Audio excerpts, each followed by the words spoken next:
Let me tell you something important, something you already know. Deep down, life isn't always easy.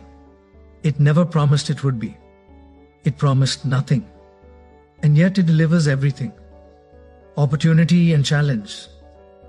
Some days the sun is shining, the deals are closing, and the phone's ringing with good news. And other days it feels like the world put a close for business sign right in your face.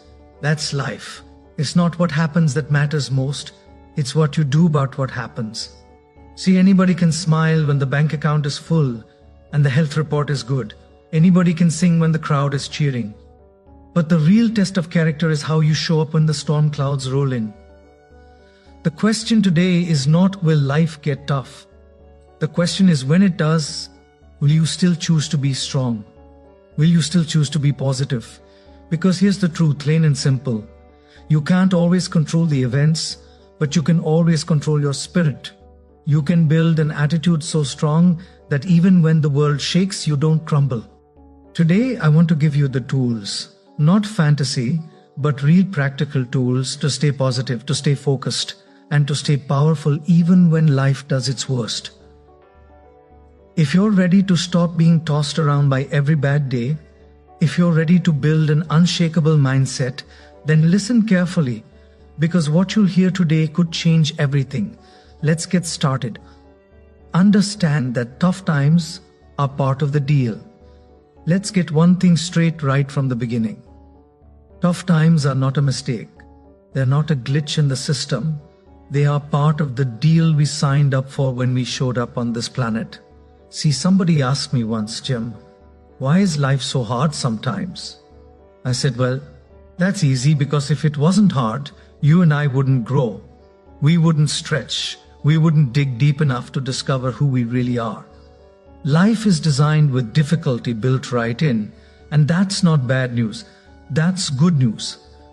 Because inside every difficulty is an opportunity, a seed, a lesson, a gift. But you only get the gift if you stay in the game. Now listen carefully. The soil says, give me your seed, your sweat, your patience, and I'll give you a harvest. Not instantly, not tomorrow morning, but eventually if you stay faithful to the process. Life says the same thing. I'll give you the rewards, but I need you to work the days that feel heavy, not just the days that feel easy. Tough times are not the enemy. Tough times are the training ground.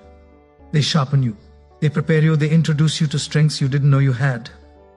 Without winter, there's no spring. Without pressure, there's no diamond. Now you and I have a choice. We can curse the winters, or we can learn how to dress warm and keep moving. We can resent the difficulties, or we can let them build something inside us that success alone could never teach. The question is not, will it get tough? The answer to that is already written in bold letters. Yes. The real question is, will I become tougher than the times I face? Let me give you a simple way to think about it. Don't wish it were easier, wish you were better. Don't pray for fewer problems. Pray for more skills. Don't hope for no storms. Hope for stronger rings. And the miracle is this. As you grow stronger, the problems that once intimidated you, they start to look small. They start to look manageable.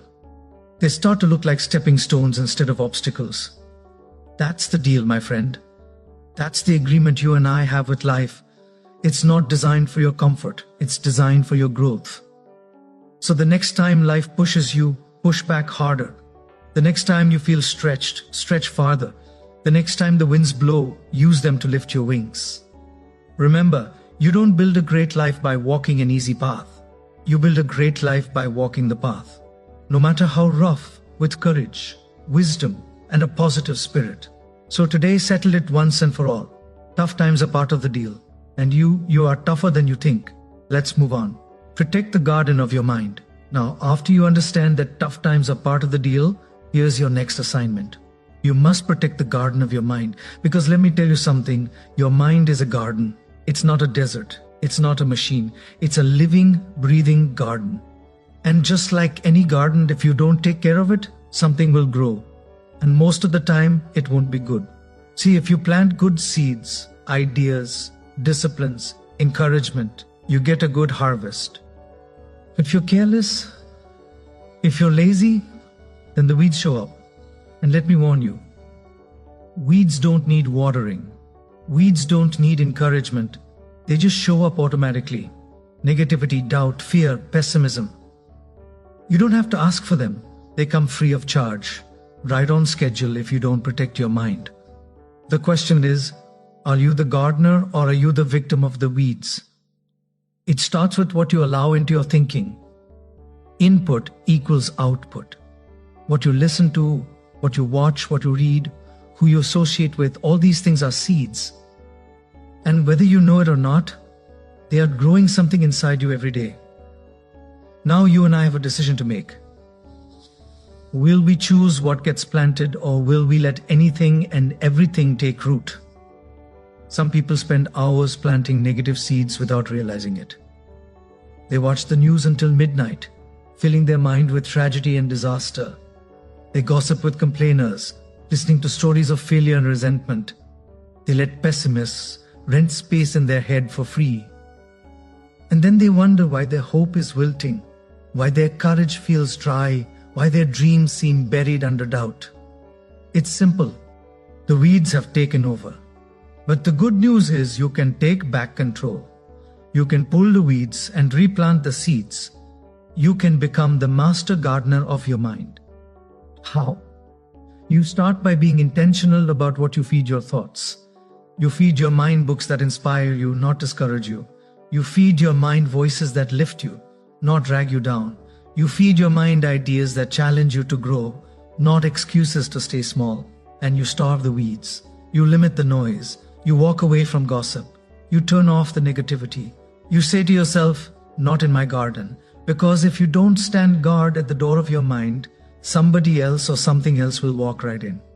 Let me give you a rule to remember. Stand guard at the door of your mind. Just like a security guard stands at the door of a bank, the valuables are inside. And trust me, your mind, your ideas, your hope, your dreams, they're the most valuable thing you have. Treat them that way. So each morning ask yourself, what am I allowing into my garden today? Is this thought a flower or is it a weed? Is this voice building me or breaking me? Tough times will come, yes. But if your mind is strong, if your spirit is clean, if your hope is alive, then you'll weather the storm better than most. Protect your mind like a treasure because it is. It's the richest soil you'll ever work with. And your future harvest depends on how you tend it today. Let's keep going. Build a strong personal philosophy. Now let's talk about something that will change everything for you. Your personal philosophy. You see, life is built on principles. Business is built on principles. Relationships, finances, success, it all runs on a certain set of laws. And the question is simple. Are you operating with a strong philosophy or a shaky one? Now, what is a philosophy really? It's simply what you believe about how life works. It's the set of ideas you use to make decisions. It's the filter you run every opportunity, every challenge, every setback through. Your philosophy is your foundation. And here's the truth. If the foundation is weak, the building doesn't stand long. If the philosophy is weak, neither does your success. Most people, unfortunately, never take the time to build one. They inherit bits and pieces from their parents, from their friends, from the news, from gossip. They're living by default, not by design. And then when life gets tough, when the winds blow, when the storms come, they wonder why everything collapses. It's because they never built the foundation first. They never built a strong personal philosophy. But that's not going to be you. You're going to build something better. You're going to design a philosophy that holds you up when life tries to knock you down. A philosophy that says, I am responsible, I can learn, I can grow, I can change. Failure is feedback, not final. Discipline weighs ounces. Regret weighs tons. Opportunities are everywhere. If I train my eyes to see them, today matters. Small actions repeated daily create massive results. Now here's the key. You don't build a strong philosophy overnight. It's not something you buy at the store. You build it the same way you build anything valuable. Brick by brick, day by day, idea by idea. You read good books. You listen to wise mentors. You reflect on your experiences and you upgrade your philosophy every time you find a better way of thinking. You take what's useful. You discard what's not. You refine, you sharpen, you polish your beliefs until they are strong enough to carry you through anything. Now, let me tell you, once you build a strong philosophy, the game changes. You stop getting tossed around by every bad break, every bad mood, every bad headline. You have an inner compass. You have a foundation that doesn't shake. When setbacks come, you say, I expected this. I'm ready for this. When opportunities come, you say, I've been preparing for this. Let's go. That's the power of a strong philosophy. So, here's a little assignment for you today. Sit down with a pen and paper and answer this question. What do I believe about success, about failure, about life itself? Write it down. And if you don't like the answers you see, good. That means you're ready to upgrade. You can rewrite your philosophy anytime you choose. Build it wisely, because everything else, your attitude, your results, your future will stand or fall based on the foundation you set. Let's keep moving forward. Master your self-talk. Now, here's a secret about success that many never learn. The most important conversation you'll have today is the one you have with yourself. It's not the conversation with your boss. It's not the conversation with your family. It's the conversation you have in the quiet when no one else is listening. That little voice in your head, your self-talk. And here's the big idea. You are always talking to yourself. The only question is, what are you saying? Most people let their self-talk run wild. They say things like, I can't do it. I always mess things up. I'm not good enough. And they wonder why their life feels stuck. But understand, your mind believes what you tell it most. Tell it you're a failure and soon enough you'll start behaving like one. Tell it you're capable, you're growing, you're getting better every day, and your actions will rise to meet those words. You see, self-talk is a tool. You can use it to build yourself up, or you can use it to tear yourself down. The tool doesn't decide, you do. Now, let me give you a simple rule that changed my life. Never say anything to yourself you don't want to become true. If you wouldn't say it to a child you love, don't say it to yourself. Talk to yourself like you're someone worth coaching, someone worth encouraging, someone worth believing in, because you are. Here's the thing. Positive self-talk isn't about lying to yourself. It's not about pretending problems don't exist. It's about reminding yourself that you're bigger than the problem. It's about saying, I may not have the answer yet, but I'm smart enough to find it. I may be struggling today, but I'm strong enough to overcome it. I may have failed, but I'm not finished. You become your own best coach instead of your worst critic. Now the mind is tricky. It remembers pain easily. It remembers failure quickly.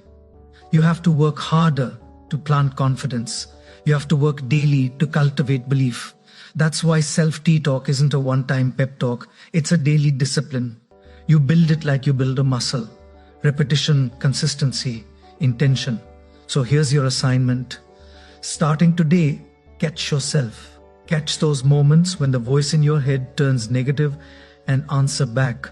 If it says you're not good enough, answer with, I'm learning, I'm growing, I'm making progress. If it says you'll never succeed, answer with, watch me. Talk to yourself like it matters, because it does. Your future depends on the words you repeat to yourself today. Your strength depends on it. Your dreams depend on it. Master your self-talk and you'll master your future. Let's move on. Focus on what you can control.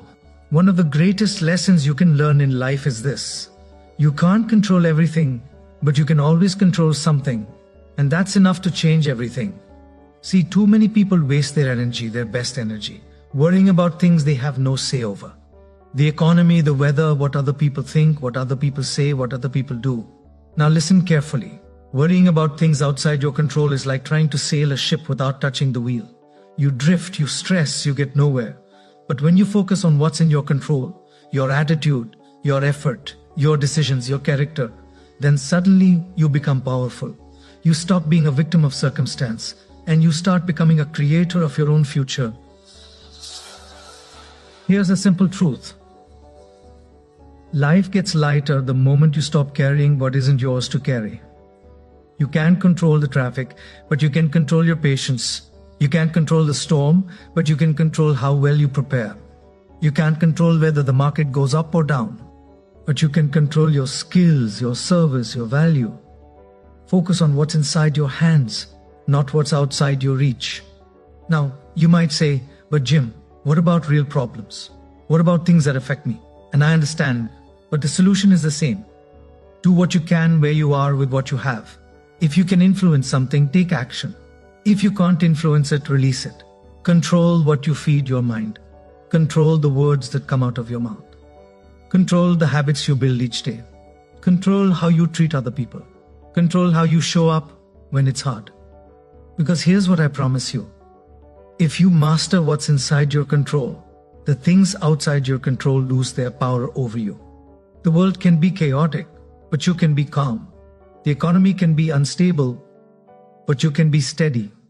The people around you can be negative, but you can be positive. You can be a thermostat, not a thermometer. Thermometers just reflect the temperature. Thermostats set it.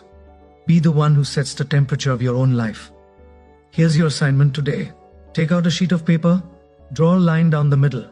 On the left, write what I can't control. On the right, write what I can control.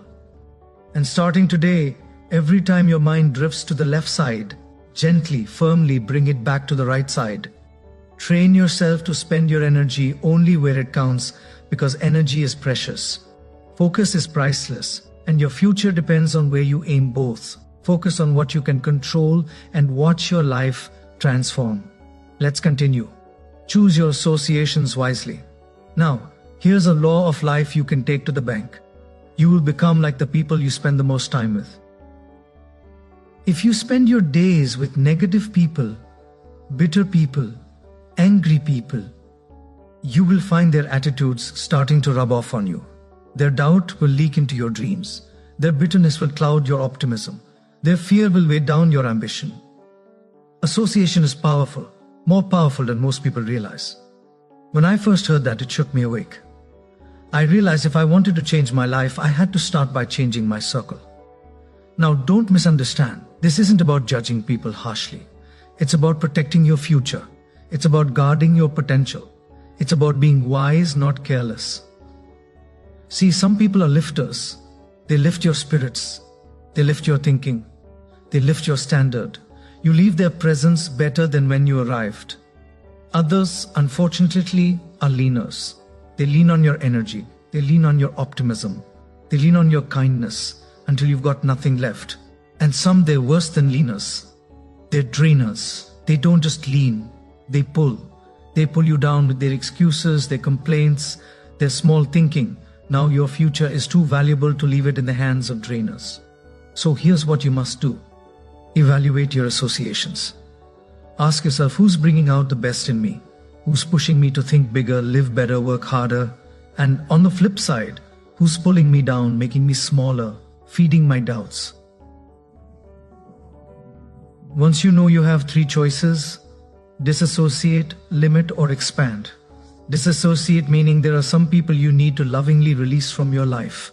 No bitterness, no anger, just wisdom. You can bless them and move on. Limit meaning there are people you may not be able to fully cut off, but you can limit the time and influence they have over you. You can control the proximity. Expand meaning you actively seek out associations that lift you. People who are doing better than you are. People who are wiser, stronger, kinder, sharper. Get around them. Learn from them. Let their fire light yours. Because here's the truth. Growth is contagious. So is decay. If you walk with wise men, you become wise. If you walk with complainers, you become cynical. If you walk with courageous people, you become bold. If you walk with fearful people, you become hesitant. Choose wisely. Your future demands it. So here's a little action step. Take an honest inventory of your top 5 associations. Write down. Then ask, are these people helping me grow or holding me back? And make the necessary changes. It might be uncomfortable, but it's necessary because your associations are either watering your dreams or they're drying them out. Choose your associations wisely, and you choose a stronger, brighter future. Let's keep moving forward. Strengthen your daily disciplines. Now listen carefully. Success is nothing more than a few simple disciplines practiced every day. Failure is just a few small errors in judgment, repeated every day.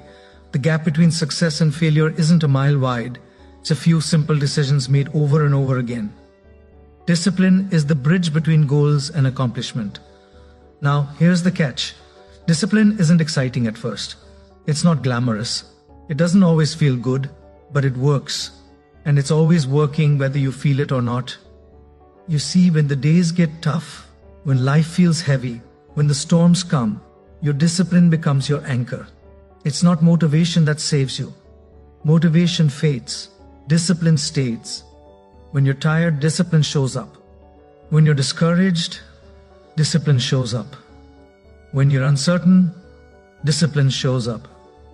Discipline makes you do what needs to be done, even when you don't feel like it. Now let me give you a secret. You don't have to be extreme, but you do have to be consistent. You don't have to run a marathon today, but you need to lace up your shoes and go for a walk.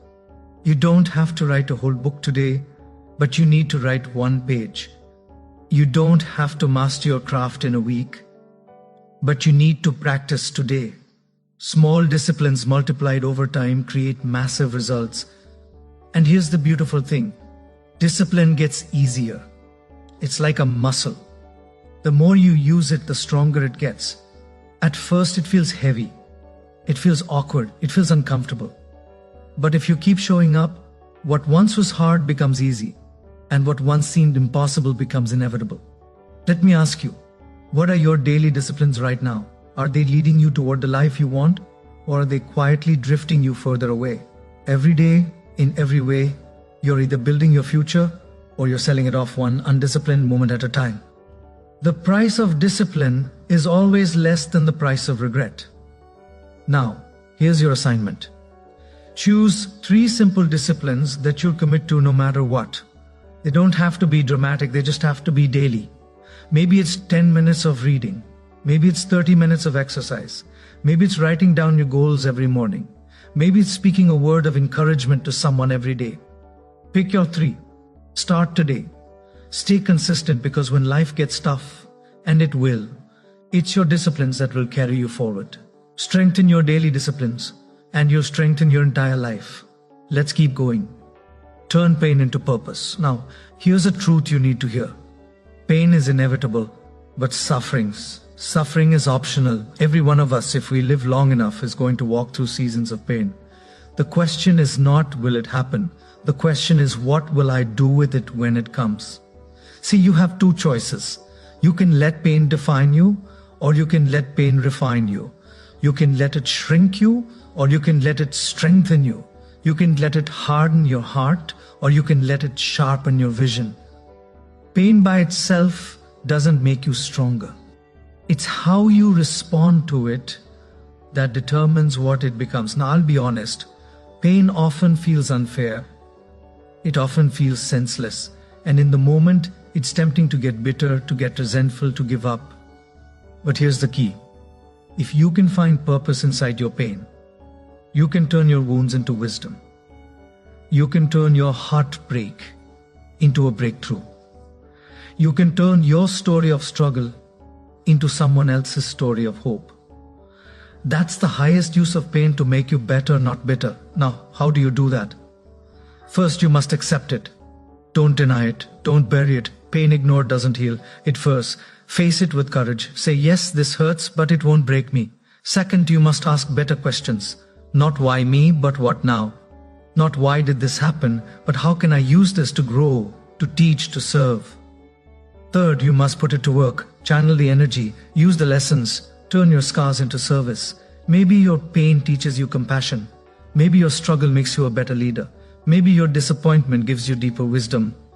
Pain, when harvested properly, can build greatness inside of you. Don't let it be wasted. The people who build extraordinary lives, they are not the ones who had no pain. They are the ones who decided that their pain would not have the final word. They are the ones who said, if I have to hurt, I will also learn. If I have to lose something, I will also gain strength I never knew I had. They turned their pain into purpose, and you can too. So, here's your assignment. Take some time today to think about a past pain. Maybe something that still stings when you remember it. Ask yourself, how has this made me wiser? How has this made me stronger? How can I use what I learned to help someone else? Because when you turn pain into purpose, you don't just survive the tough seasons, you transform because of them. And the person you become through that process is stronger, wiser, and more powerful than you ever imagined. Let's move forward. Feed your spirit, not just your mind. Now here's something important. You are not just a mind, you are not just a body, you are a spirit. And if you forget to feed your spirit, no amount of information or achievement will ever make you feel complete. See, the world we live in today is busy feeding the mind.